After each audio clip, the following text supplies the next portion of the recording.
దేవుడు లోకమును ఎంతో ప్రేమించెను కాగా ఆయన తన అద్వితీయ కుమారునిగా పుట్టిన వాని యందు విశ్వాసముంచు ప్రతివాడును నశింపక నిత్య జీవము పొందినట్లు ఆయనను అనుగ్రహించెను.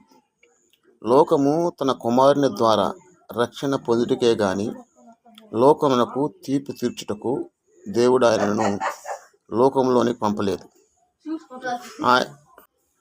ఆయన యందు విశ్వాసముంచు వానికి తీర్పు తీర్చబడదు.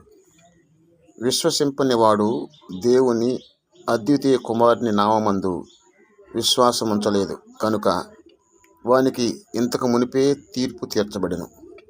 ఆ తీర్పు ఇదే: వెలుగు లోకంలోనికి వచ్చిన గాని తమ క్రియలు చెడ్డవైనందున మనుషులు వెలుగును ప్రేమింపక చీకటినే ప్రేమించిరి. వెలుగు మంచి వాటిని చెడ్డవాటిని వేరు చేస్తుంది. నిబంధన జీవితము క్రైస్తవుణ్ణి అన్యుణ్ణి వేరు చేస్తుంది. గ్రంథము క్రైస్తవుణ్ణి అన్యుణ్ణి వేరు చేసి చూపిస్తుంది. శరీరమందు తానే ఆనందించేవాడు అన్యుడు, తన శరీరమందు దేవుని ఆనందింపజేసేవాడు క్రైస్తవుడు. గ్రంథానుసారమైన జీవితము దేవుని ఆనందింపజేస్తుంది. క్రైస్తవ జీవితం గ్రంథములో నిర్ణయించబడి ఉంది.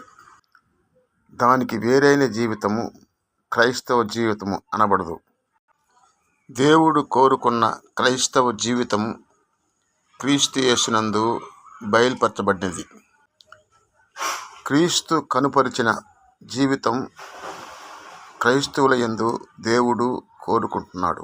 అది నీతిని ప్రేమించిన జీవితము, దుర్నీతిని ద్వేషించిన జీవితము. ఏది గ్రంథమందు తెలియజేయబడినదో అది నీతి, ఏది గ్రంథమందు తెలియజేయబడలేదో అది దుర్నీతి. దేవుడు క్రీస్తు యేసునందు అపోస్తలుల ద్వారా పలికిన మాటలు దేవుని జ్ఞానం.